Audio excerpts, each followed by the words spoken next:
Hello friends, my YouTube channel में आपका स्वागत है। मेरा नाम सुभाष। आज मैं आपको पढ़ाने वाला हूँ 12th क्लास के हिस्ट्री का कुछ महत्वपूर्ण क्वेश्चंस जो पेपरों में आपके लिए सहायता प्राप्त करेंगे।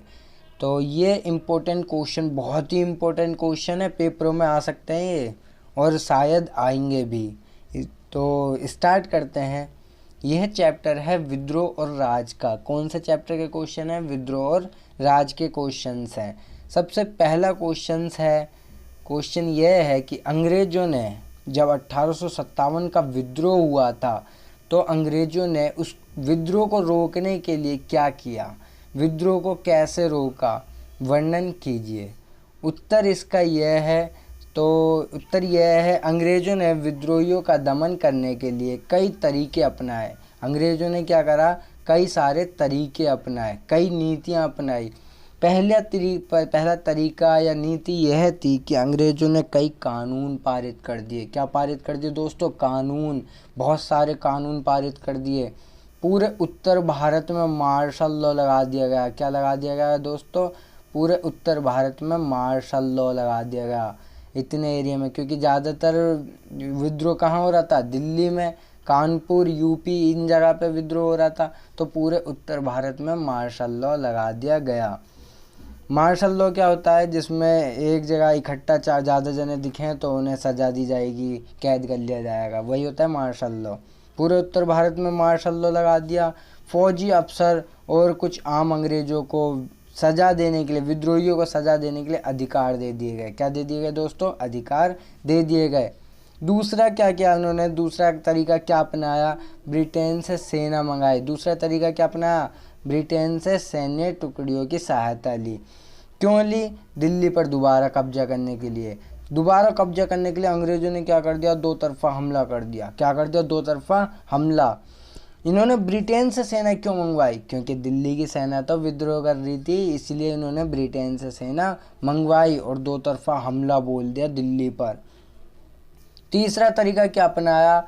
अंग्रेज़ों ने किसानों और बड़े भूस्वामी के बीच एकता तोड़ने की कोशिश करी। क्या करी कोशिश? किसानों और बड़े भूस्वामी के बीच एकता तोड़ने की कोशिश करी। कैसे करी? तो इन्होंने बोल दिया कि जो जमींदार हमारे साथ मिल जाएंगे उनकी जागीरें लौटा दी जाएगी। अब जागीरदारों को लालच दे दिया गया कि तुम्हारी जागीरें लौटा दी जाएगी, नहीं तो सज़ा दी जाएगी। तो डर के मारे ये शामिल हो गए। पहला क्वेश्चन देख लिया हमने। अब दूसरा क्वेश्चन ये है कि 1856 में अंग्रेज़ों ने अवध पर कब्जा क्यों किया? ऐसा क्या कारण था? अवध पे ही कब्जा करा? पूरा भारत पड़ा है उनके सामने, उन्होंने अवध पे ही कब्जा क्यों करा? क्या कारण था? उन्होंने कब्जा करने के लिए क्या बहाना बनाया, क्या किया, इसका वर्णन कीजिए। ये पिछली साल आया 2020 में। देखो, बहुत ही इम्पोर्टेंट क्वेश्चन है, ध्यान से देखो दोस्तों। तो उत्तर इसका ये होगा, अंग्रेज नीचे दिए गए कारणों से अवध पे कब्जे करने के लिए दिलचस्पी ले रहे थे। क्या दिलचस्पी थी उन्हें अवध पे? ऐसा क्या था अवध में? जैसा कि बहुत सारे लोगों को दिलचस्पी होती है कि मैं पुलिस बनूंगा, डॉक्टर बनूंगा। तो क्या दिलचस्पी होती है? क्या देख के करते हैं डॉक्टरी, पुलिस? तो यही दिलचस्पी थी कुछ अंग्रेज़ों को अवध पे कब्जा करने के लिए। पहली दिलचस्पी यह थी, उन्हें लगता था कि अवध का जो ज़मीन है वो नील की खेती और कपास की खेती करने के लिए उपयुक्त है। पहला उनका क्या था, दिलचस्पी क्या थी पहली अवध के लिए? तो ज़मीन जो थी वहाँ की, वहाँ ज़मीन पे नील की खेती व कपास की खेती अच्छी होती थी, उसके लिए उपयुक्त थी। दूसरी दिलचस्पी इसलिए दिखाई, उनको उत्तरी भारत के बड़े बाज़ार के रूप में विकसित किया जा सकता है। अवध जो है उसे बहुत बड़ा बाज़ार बनाना चाहते थे। क्या बनाना चाहते थे दोस्तों? बहुत बड़ा बाज़ार उत्तर भारत का। तीसरा कारण क्या था? तीसरी दिलचस्पी क्यों दिखाई? 1850 के दशक की शुरुआत तक अंग्रेज देश के ज़्यादातर हिस्से, जैसे कि मराठा में, दोआब में, कर्नाटक में, पंजाब, बंगाल, इन सब पे विजय प्राप्त कर चुके थे।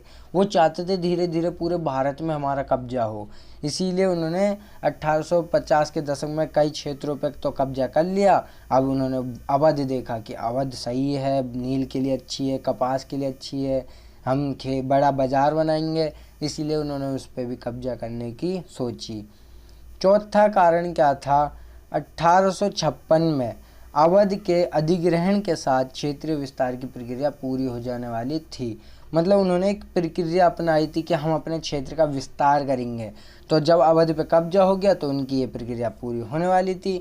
उसकी शुरुआत, अभी उन्होंने कब्जा करने की शुरुआत कहाँ से की थी? बंगाल पे से। कहाँ से की थी? पहले बंगाल जीता था, फिर उसने एट दी एंड 1856 में अवध पे भी कब्जा कर लिया। इसके लिए एक कहावत भी होती है। एक अंग्रेज़ था डलहौजी, लॉर्ड डलहौजी था, तो उसने बोला था कि अवध एक चेरी है, फल है, गिलास फल, वो एक न एक दिन मेरे मुंह में आके लगेगा, अंग्रेज के मुंह आके लगेगा। 1851 में कहा था, 56 में आके लग ही गया आखिरकार। चौथा कारण यह है कि 1856 में अवध के राज्यों को इस बहाने से हड़प लिया गया कि वहाँ शासन अच्छी तरह से नहीं चल रही थी। इसके लिए आपने चैप्टर पढ़ा होगा, तो एक नीति अपनाई थी, एक संधि की थी। उस संधि के तहत राजा को फंसा लिया गया था अंग्रेज़ों द्वारा। फिर अंग्रेज़ों ने कहा कि ये राज्य जो है ये सही शासन नहीं कर पा रहा है, हम चलाएंगे। फिर अंग्रेज़ों ने अपना शासन स्थापित कर लिया 1856 में। उस संधि का नाम भी बताना है तो उस संधि का नाम था सहायक संधि। क्या नाम था? सहायक संधि। तीसरा क्वेश्चन यह है, 1857 के आरंभ में लोग उत्तर भारत में फैली अफवाहें और भविष्यवाणी पर विश्वास क्यों कर रहे थे? जब 1857 में विद्रोह में ज़्यादातर लोग शामिल नहीं हो रहे थे ना, तो कई अफवाहें फैलाने लग गए या भविष्यवाणी करने लग गए उनको शामिल करने के लिए। तो लोगों ने उस अफवाह और भविष्यवाणी पर विश्वास क्यों किया? क्या कारण था विश्वास करने का? तो उनका कारण यह था, अफवाहें लोगों के भय, उनकी आशंका, उनके विश्वास और प्रतिबद्धताओं को बताती है। अफवाह क्या बताती है? उनका डर बताती है, डर जाते हैं लोग, अरे ऐसा हुआ है, ऐसा हुआ है। उनकी आशंका बताती है, वो आशंका लगाते हैं कि ऐसा भी होता है। उनके विश्वास हो जाता है उन्हें, अरे हाँ ये सही कह रहा है, ऐसा ही हुआ होगा। ये सब बताती हैं अफवाहें। जैसे कि हमारे यहाँ अभी चली थी नमक की अफवाह चली थी, चोटी काटने वाली अफवाह चली थी, ये सब चली थी। तो विश्वास मान लिए थे बहुत सारे लोगों ने, तुरंत भीड़ लग गई दुकानों में। ऐसा कभी हुआ है नमक ख़त्म हुआ है? नमक इतना सारा समुद्र में पड़ा है।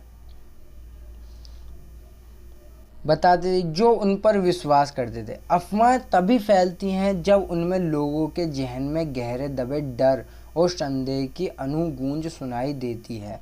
अफवाहें कब फैलती? जब लोगों के मन में डर होता है।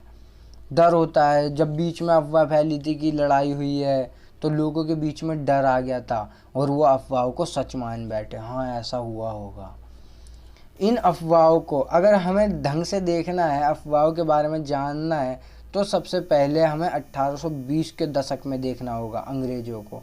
1820 के दशक में अंग्रेज़ों द्वारा अपनाई जा रही नीतियों के संदर्भ में देखा जाए तो उनका मतलब आसानी में समझा जा सकता है। अफवाहों की अगर जानकारी प्राप्त करनी है और देखना है तो 1820 में हमें जाना पड़ेगा। क्या हुआ था 1820 के दशक में? अंग्रेज़ों ने पश्चिमी शिक्षा क्या दी थी? अंग्रेज़ों ने पश्चिमी शिक्षा, पश्चिमी विचार दिया था, पश्चिमी संस्था, इनके जरिए भारत के समाज को सुधारने के लिए नीतियां बनाई थी। वो ना जब 1820 का दशक चल रहा था, उन्होंने हमें शिक्षा दी, पश्चिमी विचार दिए, संस्थाएं दिए, इन सब के जरिए भारत को सुधारना चाहते थे, भारत के समाज को सुधारना चाहते थे। उन्होंने कई और काम भी किए, जैसे सती प्रथा ख़त्म कर दी। क्या काम किए उन्होंने? जैसे कि सती प्रथा ख़त्म कर दी, सती प्रथा समाप्त कर दी 1829।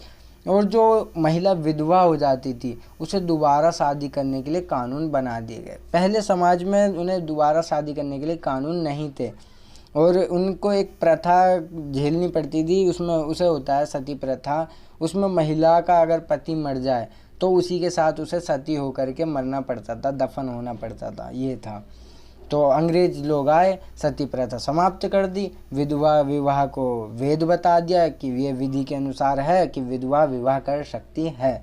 अब महिला खुश हो गई कि हमारे लिए अच्छा कर रहा है अंग्रेज, तो खुशी के मारे उन्होंने उस समय अंग्रेज़ों को अपना वो बता दिया, सम्राट अंग्रेज़ों को बोल दिया कि तुम चलाओ हमारी व्यवस्था, शासन चलाओ।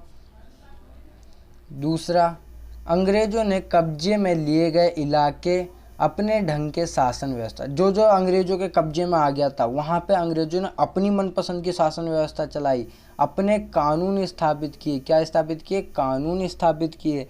भूमि विवाद को निपटाने के लिए अपनी पद्धति अपनाई। भूमि विवाद चलता था वहाँ पे उसे विवाद को निपटाने के लिए उन्होंने अपनी अलग से पद्धति बनाई। और कर वसूलने के लिए नई व्यवस्था लागू कर दी। उन्होंने क्या कर दिया? कर वसूलने के लिए कई नई व्यवस्था लागू कर दी। तीसरा, भारतीय लोग यह मानने लगे कि अंग्रेज जिन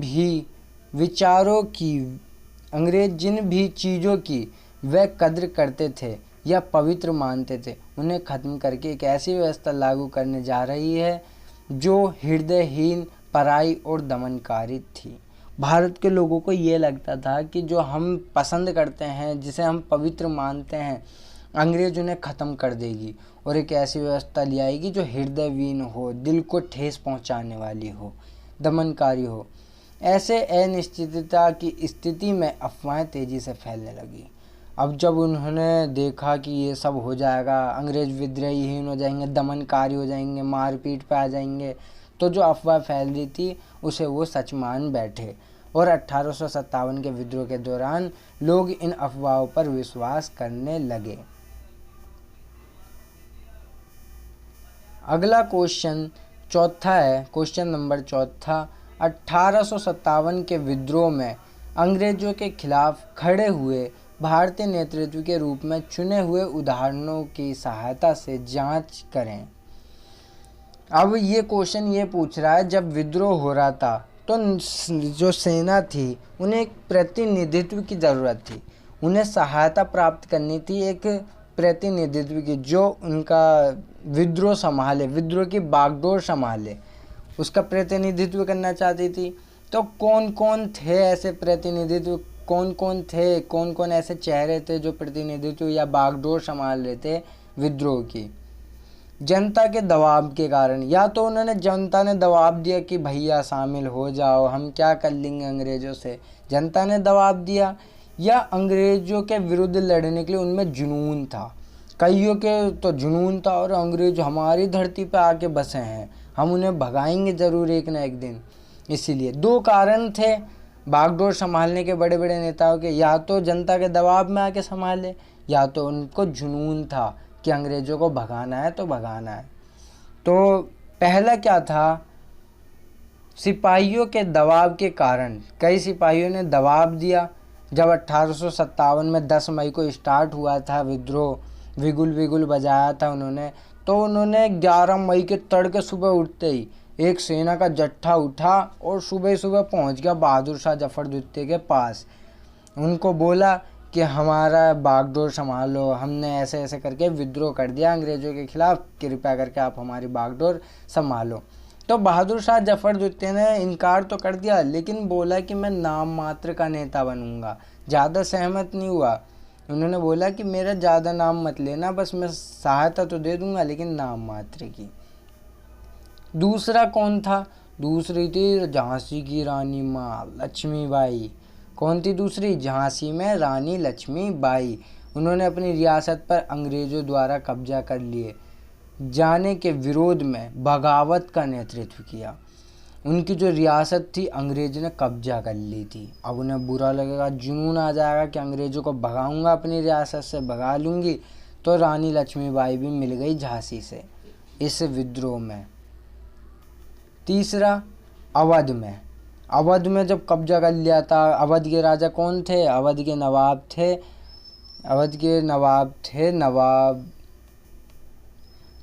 नवाब थे वाजिद अली। अवध के नवाब कौन थे? वाजिद अली।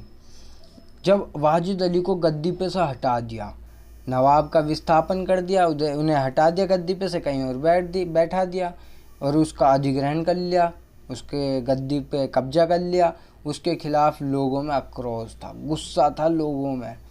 उन्होंने नवाब के युवा बेटा विरजिस कद्र को अपना नेता घोषित कर दिया।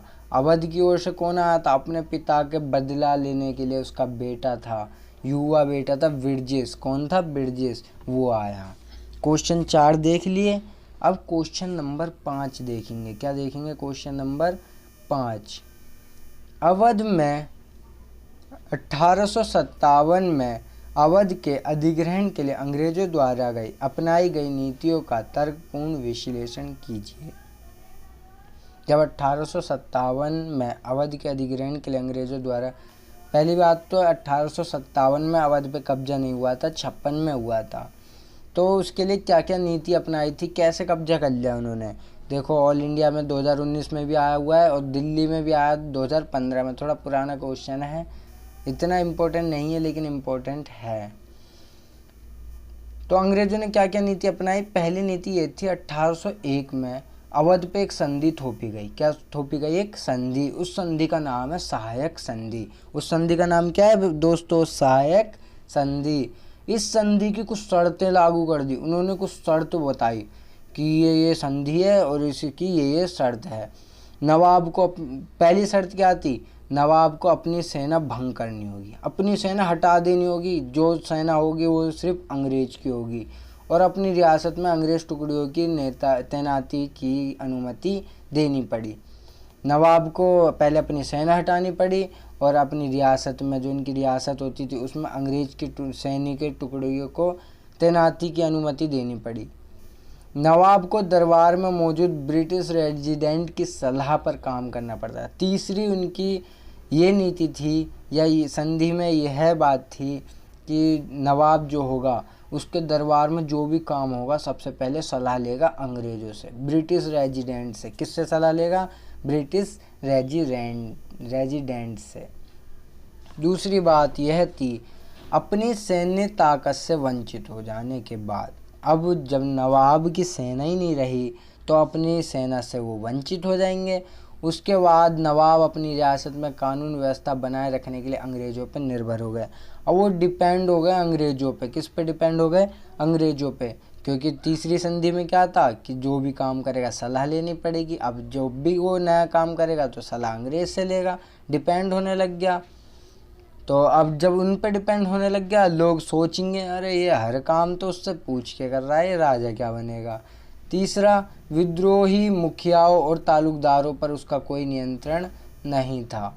जो विद्रोही थे या जो विद्रोही के मुखिया थे और तालुकदार थे, उन पर उनका कोई नियंत्रण नहीं था। चौथा, अनंतः एट द एंड 1856 में अवध का इस आधार पर अधिग्रहण कर लिया। उन्होंने क्या किया ऐसा जो कब्जा कर लिया? उन्होंने कहा कि वहाँ जो शासन व्यवस्था है वो सही नहीं है, सरकार शासन व्यवस्था सही से नहीं चला पा रही थी। यह छात्रों की संधि शर्तें उनके प्रभाव का उल्लेख करना चाहिए। क्वेश्चन नंबर अब देखेंगे 57। छठा, 1857 में अवध के तालुकदारों की सहभागिता की जांच करें। जब 1857 में विद्रोह हुआ था तो अवध के तालुकदार थे, उन्होंने क्या सहभागिता दिखाई, उसकी जांच करें। ये क्वेश्चन है। क्वेश्चन का आंसर है, तालुकदार अवध के बड़े भूस्वामी थे। तालुकदार कौन थे?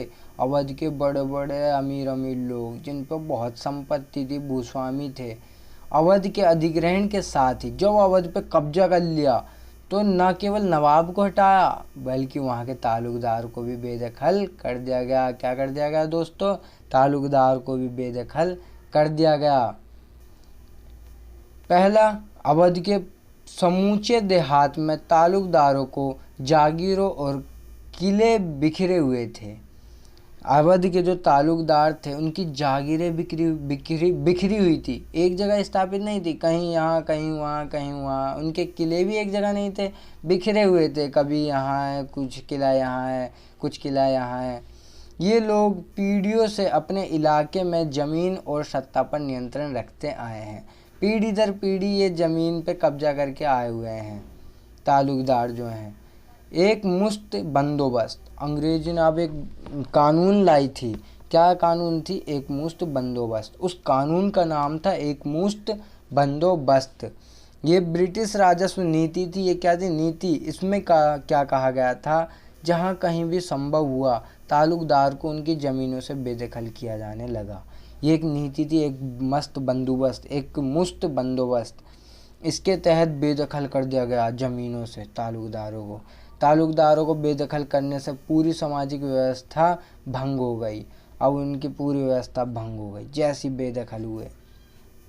तीसरा, इस कारण तालुकदार अंग्रेज़ों के विरुद्ध हो गए। अब जब उन्हें बेदखल कर दिया तो तालुकदार गुस्से में आ गए, इसीलिए वो अंग्रेज़ों के विरुद्ध खड़े हो गए और 1857 के विद्रोह में शामिल हो गए।